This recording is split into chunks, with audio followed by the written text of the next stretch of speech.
بسم اللہ الرحمن الرحیم۔ صحیح بخاری اور مسلم کی روایت ہے، رسول اللہ صلی اللہ علیہ وآلہ وسلم سے پوچھا گیا کہ سب سے پہلے زمین پر اللہ کی عبادت کے لیے کون سا گھر بنایا گیا؟ رسول اللہ نے فرمایا کہ بیت اللہ جو مکہ کے اندر ہے۔ دنیا کا پہلا انسان ہی نبی تھا، اور یہ کیسے ممکن تھا کہ اس نبی کے لیے عبادت کی جگہ معین نہ ہو؟ جب حضرت آدم علیہ السلام کو جنت سے زمین پر اتارا گیا اور وہ بہت سالوں بعد حضرت حوا علیہ السلام سے میدان عرفات میں ملے تو بارگاہ الہی میں عرض کی کہ اے اللہ، میں یہاں فرشتوں کی تسبیحات کی آوازیں نہیں سنتا ہوں جو میں پہلے سنا کرتا تھا۔ اللہ تعالیٰ نے فرمایا کہ یہاں ایک ایسا گھر ہوگا جس طرح میرے عرش اور بیت المعمور کا طواف ہوتا ہے، اسی طرح اس گھر کا بھی طواف کیا جائے گا۔ بیت المعمور کے بارے میں رسول اللہ صلی اللہ علیہ وآلہ وسلم نے سفر معراج سناتے ہوئے فرمایا کہ جب مجھے بیت المعمور دکھایا گیا تو میں نے حضرت جبرائیل علیہ السلام سے پوچھا تو انہوں نے بتایا کہ یہ بیت المعمور ہے جہاں 70,000 فرشتے ہر روز طواف اور عبادت کرتے ہیں، اور جب وہ جاتے ہیں تو دوبارہ نہیں لوٹتے، یعنی قیامت تک ہر روز نئے 70,000 فرشتے اس کا طواف کرتے رہیں گے۔ بیت المعمور خانہ کعبہ کے بالکل اوپر ہے۔ حضرت جبرائیل علیہ السلام نے نشاندہی کی اور سب سے پہلے حضرت آدم علیہ السلام نے فرشتوں کی قیادت میں خانہ کعبہ کی تعمیر کی۔ اس وقت یہ عمارت زیادہ بلند نہ تھی بلکہ زمین سے معمولی سی اونچی تھی۔ حضرت آدم علیہ السلام کے بعد اس کی مرمت کا کام آپ کے بیٹے حضرت شیس علیہ السلام نے بھی کیا اور اس کی حفاظت کی۔ طوفان نوح تک یہ عمارت برقرار رہی، اور جب طوفان نوح آیا تو یہ عمارت منہدم ہو گئی اور صرف زیر زمین بنیادیں باقی رہ گئیں۔ طوفان نوح کے کئی سو سالوں کے بعد اللہ تعالیٰ نے اس جگہ کو یعنی مکہ کو مقدس بنانے اور آباد کرنے کا ارادہ فرمایا۔ اس وقت مکہ ایک ویران جگہ تھی، کوئی پانی، درخت یا انسان موجود نہ تھا، اور جب اللہ تعالیٰ کے حکم سے حضرت ابراہیم علیہ السلام اپنی بیوی حضرت ہاجرہ علیہ السلام اور شیرخوار بیٹے حضرت اسماعیل کو اس وادی میں چھوڑ کر جانے لگے تو حضرت ہاجرہ نے پیچھے سے آواز دی کہ اے ابراہیم، اس ویران جگہ پر کیوں ہمیں چھوڑ کر جا رہے ہو؟ آپ خاموش رہے۔ پھر حضرت ہاجرہ علیہ السلام نے پوچھا، کیا یہ اللہ کا حکم ہے؟ آپ نے اشارہ کیا کہ ہاں۔ پھر حضرت ہاجرہ نے کہا، اگر یہ اللہ کا حکم ہے تو وہ ہمیں ضائع نہیں کرے گا۔ حضرت ابراہیم علیہ السلام نے پانی اور کھجوریں رکھی اور چل پڑے۔ جب نیچے گھاٹی میں پہنچے جہاں سے انہیں دیکھ نہیں سکتے تھے تو اللہ سے دعا کی، جسے سورۃ ابراہیم کی آیت نمبر 37 میں یوں بیان کیا گیا ہے، اے ہمارے رب، میں نے اپنی اولاد کو آباد کر دیا ہے اس بے آب و گیا وادی میں، تیرے محترم گھر کے پاس۔ اے ہمارے پروردگار، تاکہ یہ نماز قائم کریں تو لوگوں کے دلوں کو ان کی طرف مائل کر دے اور ان کو پھلوں سے رزق عطا فرما تاکہ وہ شکر ادا کرے۔ جب پانی ختم ہو گیا اور بچہ پیاس سے بلکنے لگا تو حضرت ہاجرہ علیہ السلام پانی کی تلاش میں قریب ترین پہاڑی صفا پر گئیں۔ ادھر ادھر دیکھا کہ شاید کچھ نظر آ جائے، نیچے اتری اور پھر دوسری مربع پہاڑی پر آئیں۔ جب دونوں پہاڑیوں کے درمیان نیچی جگہ پر آتی اور حضرت اسماعیل علیہ السلام نظر نہ آتے تو گھبرا کر دوڑ لگا دیتی۔ 7 بار ایسا ہوا، اور آج بھی حج اور عمرہ میں جب مسلمان صفا اور مروہ کے درمیان اس مقام پر پہنچتے ہیں تو سنت کے مطابق تھوڑا تیز چلتے ہیں تاکہ حضرت ہاجرہ کی قربانی اور صبر کی یاد تازہ رہے۔ پھر انہیں ایک آواز سنائی دی۔ حضرت جبرائیل علیہ السلام نے پاؤں مار کر آب زمزم کا چشمہ جاری کر دیا تھا۔ بی بی ہاجرہ نے اسے روکنے کی کوشش کی اور رسول اللہ صلی اللہ علیہ وآلہ وسلم نے فرمایا کہ اگر بی بی ہاجرہ پانی کے گرد مٹی ڈال کر روکنے کی کوشش نہ کرتی تو اللہ ان پر رحم کرے، پانی آج تک اسی طاقتور چشمے کی طرح بہہ رہا ہوتا۔ پھر حضرت ہاجرہ علیہ السلام اپنے بیٹے اسماعیل کے ساتھ وہاں رہنے لگی، جبکہ حضرت ابراہیم علیہ السلام اللہ کے حکم، اللہ کے دین کی تبلیغ اور آزمائش کی وجہ سے زیادہ تر فلسطین، عراق، شام اور مصر کے علاقوں میں رہے۔ کچھ عرصے بعد ایک قبیلے بنی جرہم کا مکہ کے قریب گزر ہوا۔ پانی دیکھ کر انہوں نے حضرت ہاجرہ سے وہاں رہنے کی درخواست کی۔ آپ نے انہیں اجازت دے دی۔ اس وقت حضرت اسماعیل علیہ السلام اور حضرت ہاجرہ اور حضرت ابراہیم علیہ السلام کی زبان عربی نہ تھی، کیونکہ آپ فلسطین سے ہجرت کر کے آئے تھے، اس لیے بنی جرہم سے حضرت اسماعیل علیہ السلام نے عربی زبان سیکھی اور قبیلہ جرہم کی ہی ایک خاتون سے آپ کی شادی ہو گئی۔ اس کے بعد اللہ نے حضرت ابراہیم علیہ السلام کو کعبہ کی تعمیر کا حکم دیا۔ فرشتوں نے انہیں وہی جگہ دکھائی جہاں پہلے حضرت آدم علیہ السلام نے کعبہ بنایا تھا، اور طوفان نوح کے بعد عمارت مسمار ہو گئی تھی۔ سورۃ البقرہ آیت نمبر 127 میں ارشاد ہوتا ہے، اور جب ابراہیم اور اسماعیل علیہم السلام کعبہ کی بنیادیں بلند کر رہے تھے تو دعا کی کہ اے ہمارے رب، ہم سے یہ عمل قبول فرما، بے شک تو ہی سننے والا اور خوب جاننے والا ہے۔ انہی بنیادوں پر حضرت ابراہیم علیہ السلام عمارت تعمیر کرنے میں لگ گئے۔ حضرت اسماعیل پتھر لا کر دیتے اور حضرت ابراہیم علیہ السلام ایک کے بعد ایک پتھر رکھتے جاتے۔ جب عمارت کچھ بلند ہو گئی تو حضرت اسماعیل علیہ السلام ایک پتھر لائے جس پر کھڑے ہو کر حضرت ابراہیم علیہ السلام تعمیر کرتے، اور اس پتھر پر آپ کے قدموں کے نشان بھی موجود ہیں جو معجزاتی طور پر محفوظ رہے۔ اور اب یہ پتھر سونے کے جال میں لپٹا ہوا شیشے کے کیس میں محفوظ ہے۔ اور قرآن میں سورۃ البقرہ آیت نمبر 125 میں فرمایا گیا، اور مقام ابراہیم کو نماز پڑھنے کی جگہ بنا لو۔ تعمیر کے دوران ابھی خانہ کعبہ میں ایک پتھر کی جگہ باقی تھی۔ حضرت اسماعیل علیہ السلام وہ پتھر تلاش کرنے گئے تو آپ نے فرمایا جیسا میں بتاؤں گا ویسا لے کر آنا ہے۔ اسی دوران حضرت جبرائیل علیہ السلام وہ پتھر لے کر حاضر ہوئے اور حضرت ابراہیم علیہ السلام نے اسے لگا دیا۔ یہ جنت کا پتھر تھا جس کا نام حجر اسود تھا۔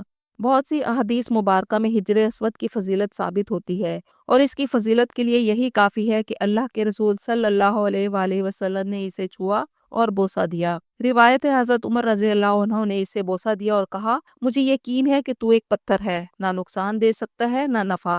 اگر میں نے رسول اللہ کو بوسہ دیتے ہوئے نہ دیکھا ہوتا تو میں نہ دیتا۔ جامع ترمذی میں حضرت عبداللہ ابن عباس سے روایت ہے کہ رسول اللہ صلی اللہ علیہ وآلہ وسلم نے فرمایا کہ جب حجر اسود جنت سے نازل ہوا تھا تو دودھ سے زیادہ سفید تھا، لیکن بنی آدم کی خطاؤں نے اسے سیاہ کر دیا۔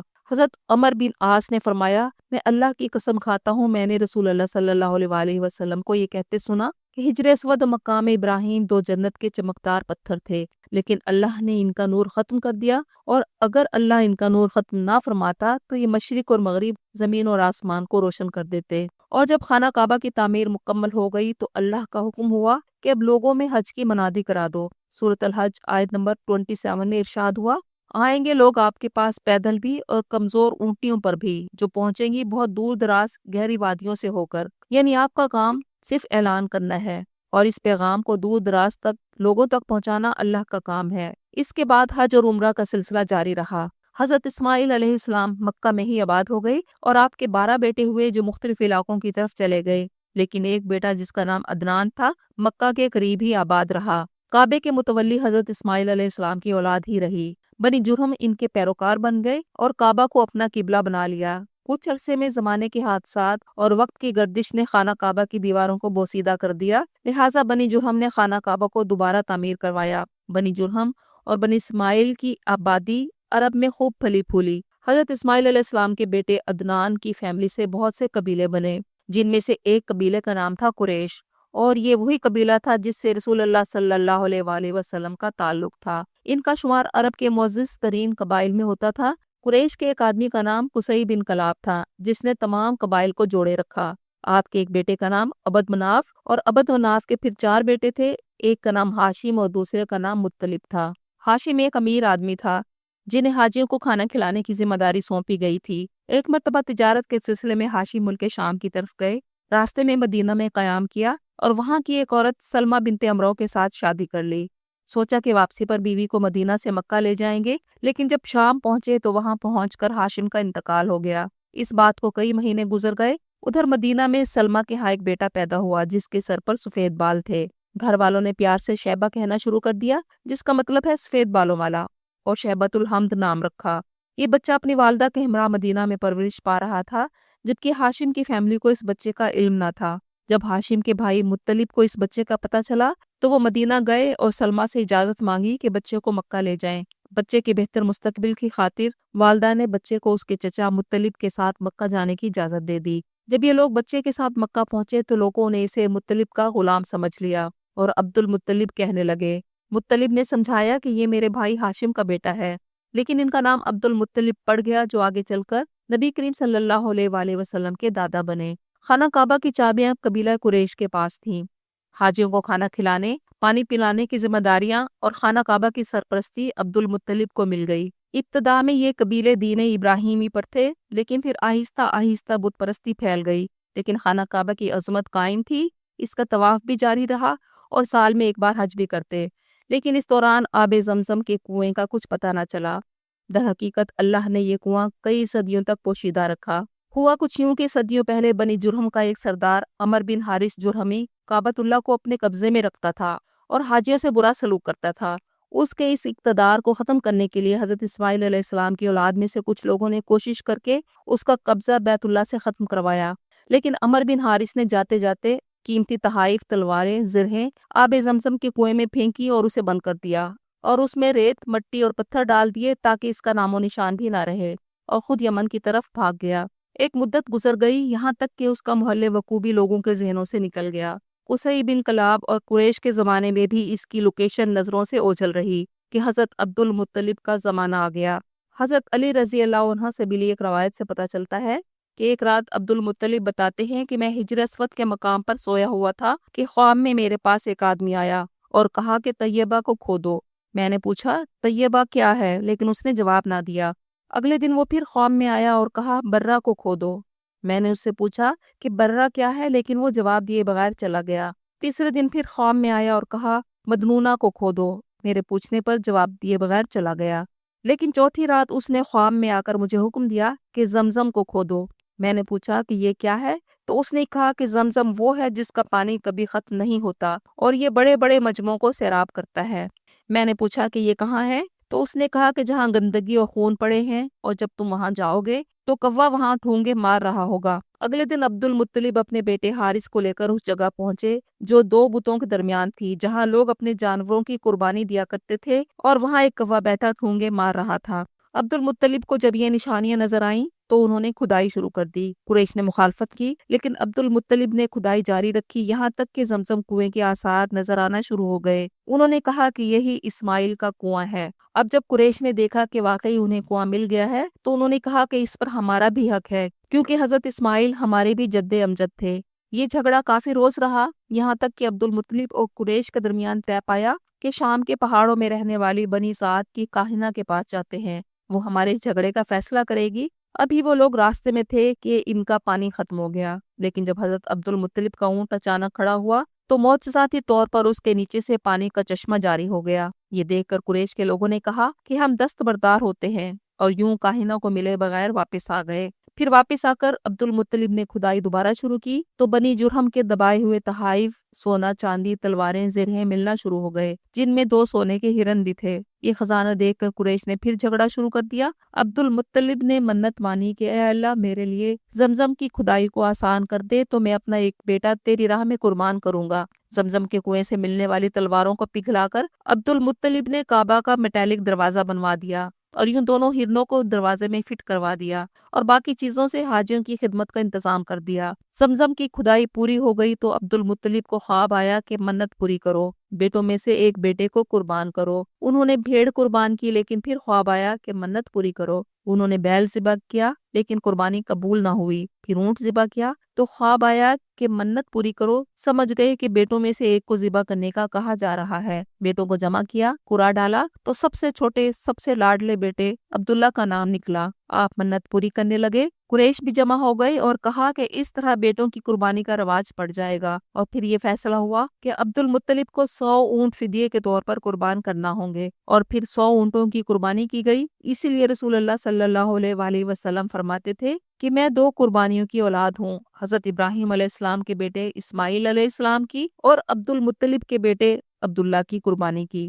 حضرت عبد المطلب کے بعد جب رسول پاک صلی اللہ علیہ وآلہ وسلم نے اعلان نبوت نہیں کیا تھا اور آپ کی عمر 35 سال تھی تو خانہ کعبہ کی دیواریں بوسیدہ ہو کر گر گئیں۔ قریش کے تمام سردار جمع ہوئے اور آپس میں مشورہ کیا کہ صرف حلال مال سے کعبہ کی تعمیر کریں گے۔ رسول اللہ صلی اللہ علیہ وآلہ وسلم نے بھی تعمیر میں حصہ لیا۔ آپ اینٹیں اٹھا اٹھا کر لاتے اور تعمیر میں مدد کرتے۔ اس زمانے میں کعبے کے اوپر کوئی چھت نہ تھی اور لوگ کعبے کے اندر رکھے خزانے کو لوٹ لیا کرتے تھے، لہٰذا قریش نے چھت ڈالنے کا فیصلہ کیا اور لکڑی سے کعبے کی چھت کو بنوایا گیا۔ قریش کے پاس حلال مال اتنا جمع نہ ہو سکا کہ وہ ابراہیمی طرز پر خانہ کعبہ کی تعمیر کر سکیں، لہٰذا انہوں نے شمال کی جانب 3 میٹر کا حصہ چھوڑ دیا جسے حتیم کہتے ہیں۔ قریش نے اسے مستطیل کی بجائے مربع نما بنا دیا۔ پہلے خانہ کعبہ کے 2 دروازے ہوتے تھے، ایک آنے کے لیے اور ایک جانے کے لیے، لیکن قریش نے دروازہ بھی ایک کر دیا اور اونچا کر دیا تاکہ ہر شخص ہر وقت اندر نہ جائے اور اجازت اور اہتمام سے جائے۔ اور جب رسول اللہ صلی اللہ علیہ وآلہ وسلم نے مکہ فتح کر لیا تو حضرت عائشہ رضی اللہ عنہا سے مروی ہے کہ رسول اللہ نے فرمایا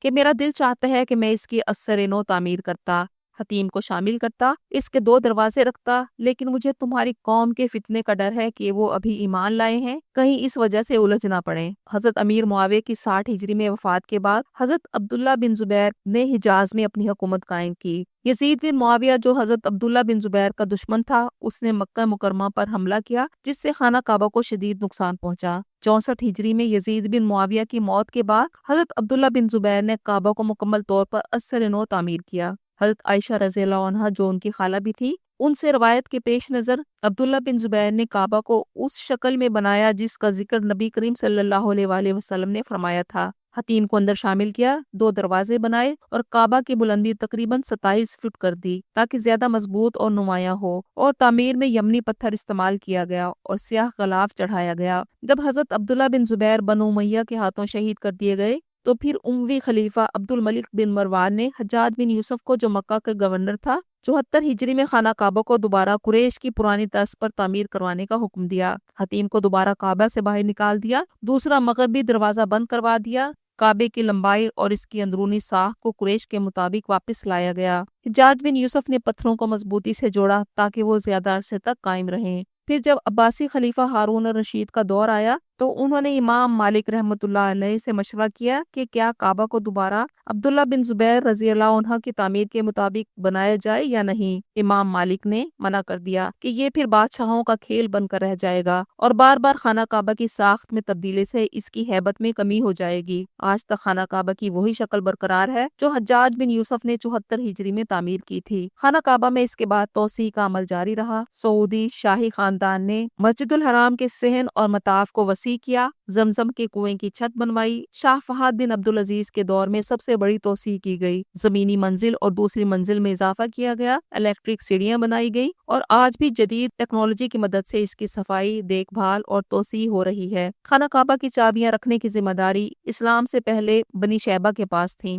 فتح مکہ کے موقع پر جب رسول پاک صلی اللہ علیہ وآلہ وسلم کو چابیاں دی گئیں تو آپ نے واپس بنی شیبہ کے عثمان بن طلحہ کو واپس دے دیں اور کہا کہ یہ چابیاں قیامت تک تمہارے پاس ہی رہیں گی اور تم سے کوئی نہیں لے سکتا سوائے ظالم کے۔ یہ اعلان اس بات کی دلیل تھا کہ یہ ذمہ داری نسل در نسل بنی شیبہ کے پاس ہی رہے گی۔ تاریخ کے مختلف ادوار میں خانہ کعبہ کا غلاف کسوہ سفید، سبز اور سرخ رنگوں کا بھی رہا ہے، لیکن عباسی خلافت کے دوران اس کا رنگ سیاہ کر دیا گیا جو اب تک برقرار ہے۔ ہر سال حج کے دوران 9 ذی الحج کو خانہ کعبہ کا پرانا غلاف اتار کر نیا چڑھایا جاتا ہے۔ ناظرین، خانہ کعبہ صرف ایک عمارت نہیں بلکہ اللہ کی عظمت اور مسلمانوں کے ایمان کی سب سے بڑی علامت ہے۔ یہ وہ جگہ ہے جہاں ہر لمحہ فرشتے طواف کرتے ہیں، جہاں دعائیں قبول ہوتی ہیں، جہاں صرف کعبہ کو محبت سے دیکھنا بھی عبادت ہے، جہاں جانا ہر مسلمان کی خواہش اور تڑپ ہے۔ اور حیرت کی بات ہے کہ جو ایک دفعہ اس کے سامنے کھڑے ہو کر سجدہ کر آئے تو اس کی یہ خواہش ہوتی ہے کہ وہ بار بار جائے۔ اگر آپ کو یہ ویڈیو پسند آئی ہے تو کمنٹ میں ماشاءاللہ ضرور لکھیے،